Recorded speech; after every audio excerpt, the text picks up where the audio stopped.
Hey everyone, Sycra here, and today I'm doing some traditional sketching with pen and paper, and as usual, I put the tools I use in the description section underneath my video. So if you're curious as to what pen I'm using or whatever, look in the description and you'll find it there. So in this video, along with doing the drawing, I figured, okay, so my last Pointy Chins episode was covering my preparation for the European Comic-Con, or the East European Comic-Con, and I figured maybe in this video I can just talk about my experiences there and if I learned anything. So the first thing I want to do is thank Andrea, who was the organizer along with Mircha, and they were very good organizers of the event, and they were very nice to me, so I really appreciate that. And here's what our booths looked like. It was me, and beside me is Flavia's booth, and then beside her is Bob Meatbag's booth. And it was pretty nerve-wracking for me being in the convention because I'm used to putting my art out there, but only in an online space. It's been so many years since I was in a gallery or any kind of, public space with my artwork. So it was very difficult and very new, but the best part of it was meeting fans. There were quite a few fans there, actually, and there were a lot of fans from Romania, of course, but also from Bulgaria, which I didn't expect. I guess, I don't know, I suppose I shouldn't not have expected it, but it was a nice surprise. Like, oh cool, people from Bulgaria watch my videos and would make the trip to Romania, and that was really nice. And I also got 2 pieces of artwork from fans. This one is from Claudia, and she had done a character of mine, which I was having in the event, as well as a print. And then the other one was from Vasile, and he wrote a very nice note to me as well. And I really liked these 2 pieces. So that was the good of it. Now, the bad part of it was pretty much mostly due to me and my inexperience and my nerves. I am super shy, and you may not know it from hearing me if you've been watching my videos only recently, or if you've started watching my videos only recently. You may not know that I am really, really shy and very nervous, and I have a lot of social anxiety. If you've been around for a while, you probably know that about me. Because in my videos early on, I think it's easier to detect that I was very nervous, and yeah. And so with this though,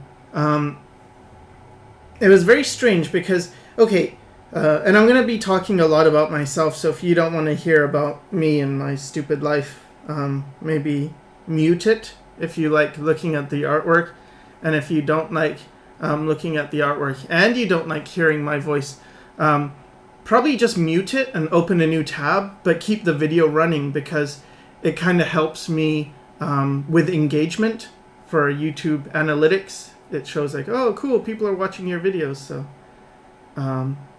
anyway, yeah, so alright, so being online and having the YouTube channel, as it's grown, there's like well over 300,000 subscribers now.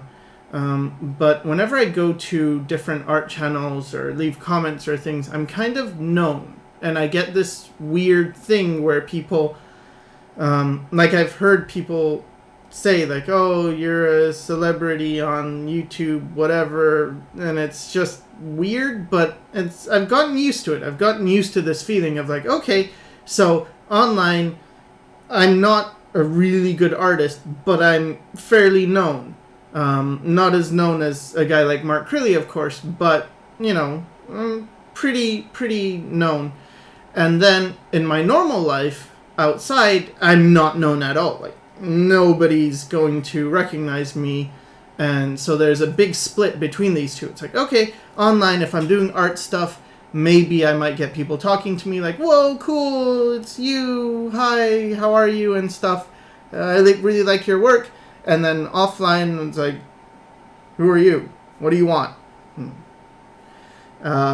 So what's weird about the convention is I would get approached by fans who really did know me, and they were like, whoa, it's you, cool, hi. And then there's just long periods of that nobody knows you and people are just passing your booth, and it's like crazy because you're going through these emotional extremes, this like roller coaster of being either you're this person that fans come to and they're kind of nervous to talk to you, and I was nervous to talk to them too.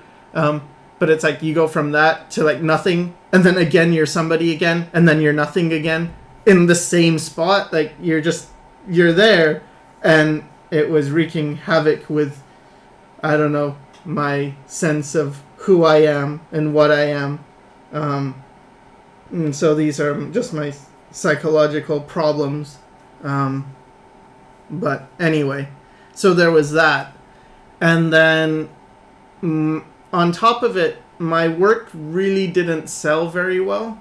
And on the first day, I was pretty panicking over that. Just seeing that, like there were other booths that were doing pretty well.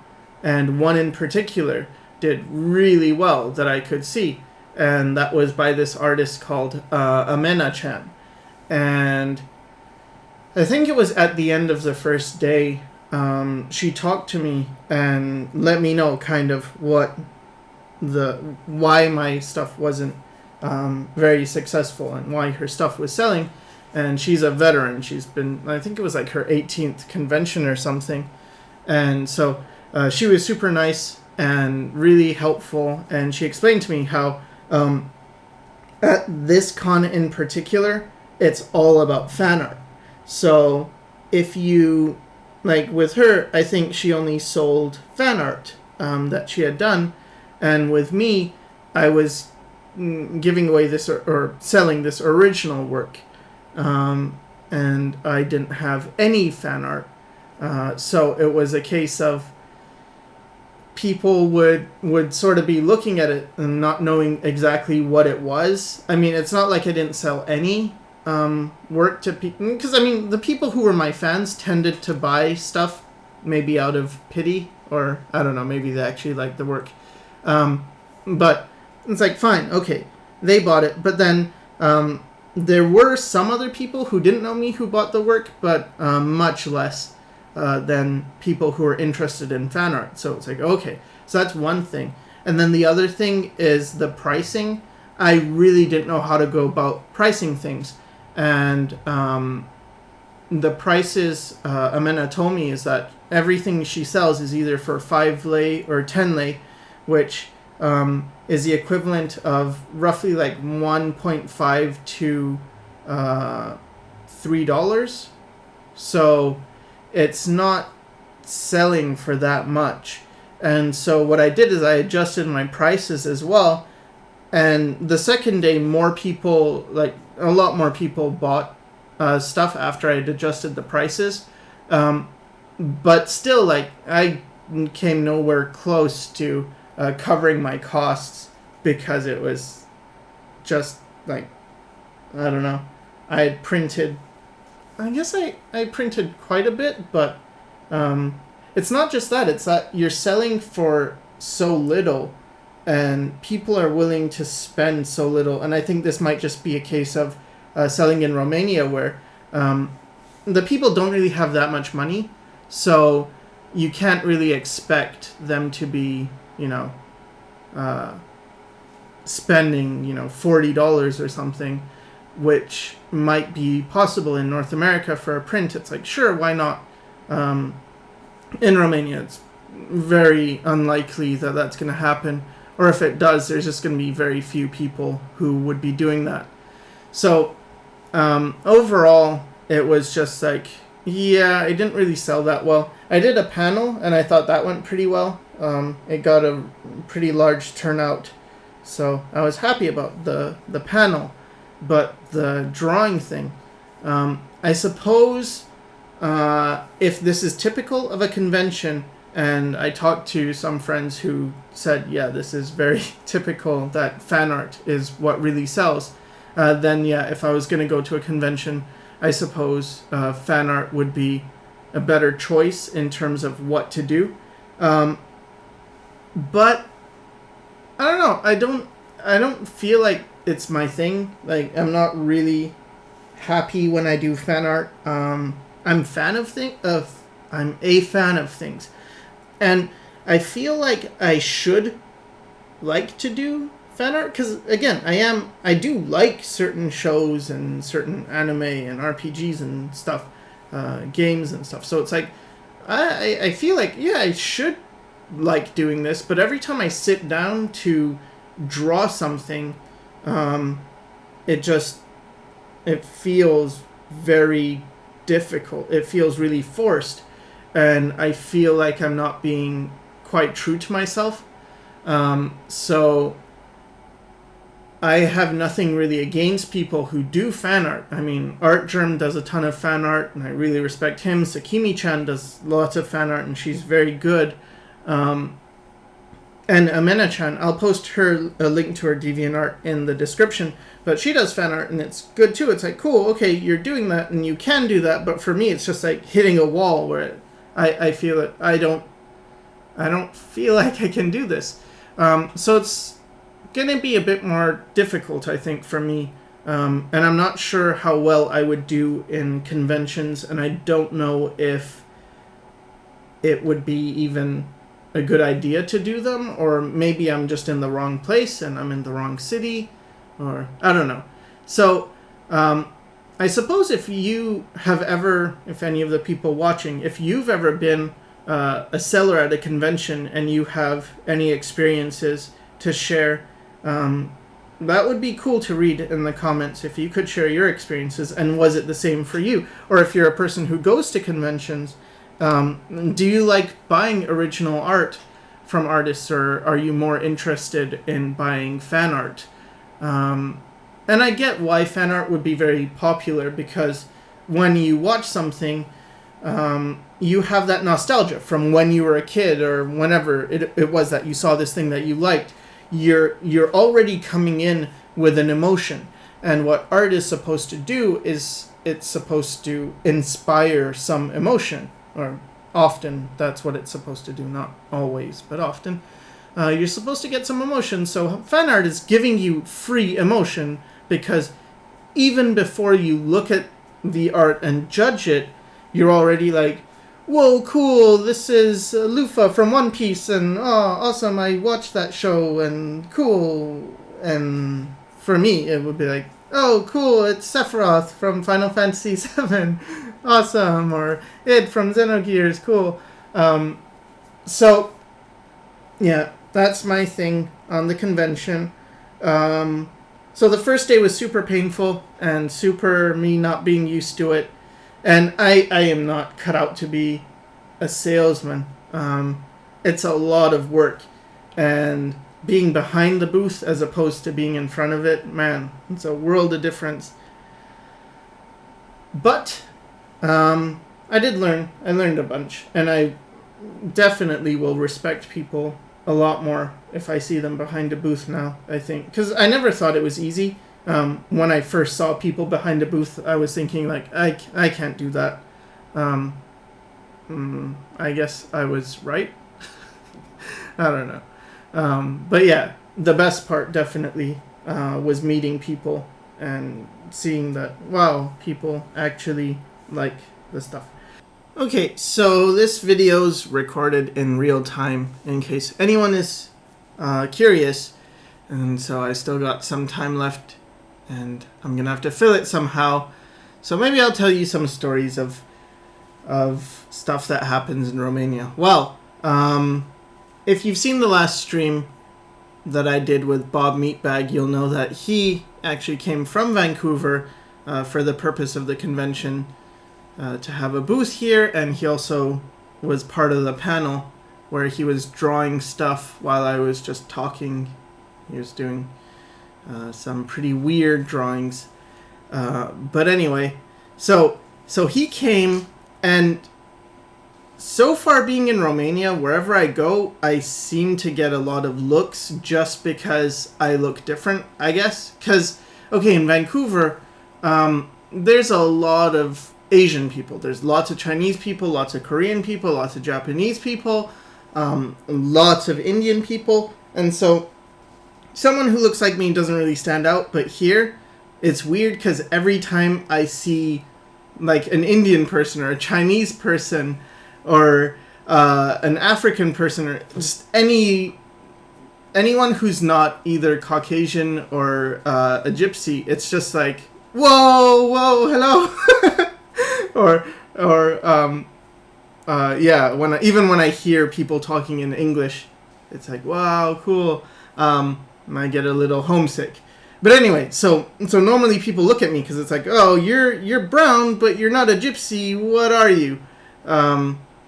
And with Bob, he's really tall and he's Chinese. So, I mean, ethnically he's Chinese. Culturally, he's very Canadian. But yeah, so he got a lot of looks. But then with lipstick on top of that, like black lipstick, because that's what he wears, then he was really, really weird looking, I suppose, to the people. So on Friday, which was the first, the convention was on Friday, Saturday, and Sunday. So Friday's the first day, and Bob was wearing his black lipstick, and people's reactions were pretty funny. Like, a lot of them were terrified. Some people were laughing and pointing and stuff, and it's like, oh, okay. And we went to this restaurant. There's like a restaurant chain here called Dristor Kebab, and we went to the one in Dristor, and Dristor is like an area, like a district, I guess. And the people there were, I mean, Flavia was with us, so she translated. And for people who don't know, Flavia is the reason why pointy chins exist, because I do this study thing with Bob, where every day we show each other our work and our studies, and we discuss, what's good and bad, what's working, what's not, where we think each other could improve. Pretty much just give each other critiques. And she was the one who's like, why don't you just make this into a series? Like, do this for YouTube, because what you guys talk about is useful. And usually I'm explaining my work and my thought process to Bob. Why am I doing this? Why did I make this choice instead of that choice? And, where am I heading and stuff? So yeah, anyway, so Flavia was translating what they were saying, and apparently the staff, they thought Bob was like a movie star or something, or they said he looks like a movie star, and they ended up getting our orders all wrong, because I guess they were so taken aback by the brilliance of Bob that they couldn't focus on their job, which is common here, I suppose. But actually, the restaurant, though, it's kind of sad. Like, the whole thing has a sad tinge to it, because okay, so as an artist, as a freelance artist and someone who is a night owl, I am often awake very late, and there's not that many places open. I mean, there's a few, 24-hour places, but not that many. And so this place is open all throughout the day and night. And there have been times where I've gone there at like 2 a.m., 3 a.m., 4 a.m. With Flavia, we just walk over there. And it's really weird because we've been there a bunch of times, but it's around 2 a.m. to 4 a.m. There's the same guy, and he comes with either one or two young children, like these very young girls. And it's like, okay, so why is a little kid awake at 2 in the morning or 3 in the morning and going to this fast food place? And the security, there's always a security guard, and this is very common in Romania that there's security guards everywhere. But anyway, so the security guard is just like very friendly with these dudes that bring these little kids in, and they don't look like they're related, and then the little kid gets something from the front area, and then like usually a expensive car like a Mercedes or something drives up, and then these guys go into the expensive car with the kids, and it's bad news. And we've seen this like consistently around this time. This happens, and it's really worrisome because obviously the security guard's in on it, right? So that's really messed up. So we were thinking, what should we do? Well, we didn't want to contact the police because the police might be in on it as well, and then that could lead to us. So we ended up contacting some like NGO that deals with these type of things, and there's a lot of like we got some email that seems really shady and is saying call this number, which we've never seen before, and talk about what you saw and who you are and everything, and it's like, but we don't know these people. So anyway, we're kind of worried because this is one of the things I really hate about Romania is I guess I'm pretty sheltered in Canada. Like it's a very nice country, I suppose, in terms of this. I mean, we have prostitution problems for sure, especially in Vancouver. It's kind of known for having drug problems and prostitution issues and stuff. So we have that, but it's not like this. It's not so in the open. And I mean, I've seen this place during the daytime. I've seen it where there's like hookers and they're being groped in front of a restaurant in broad daylight, but they're at least old enough looking, like they look legal. And so it's really, you end up seeing stuff that it's like you don't know what to do about it. You don't know who you can trust. You don't know if you're going to be in trouble or not. There's a lot of cases where you just can't do much about it. So I guess because I always get asked, what do you think about Romania? And it's always hard for me because it's a country of extremes. You have some really nice things, and then you have some really dark things, and it's difficult. And I don't know.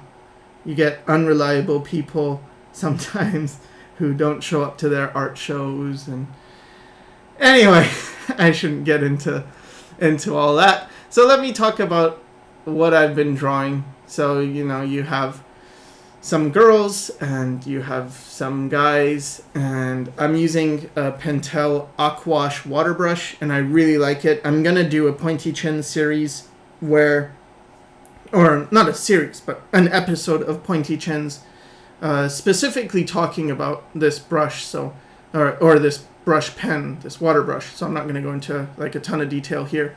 But you'll see on the far left side, there are a bunch of ellipses, and it's because I'm drawing this in a very unusual setup from what I normally use, where it's at a desk with a camera, and so I have to stay a certain distance away from the paper, or else my head comes in the shot, which you might have seen my hair pokes in to the screen.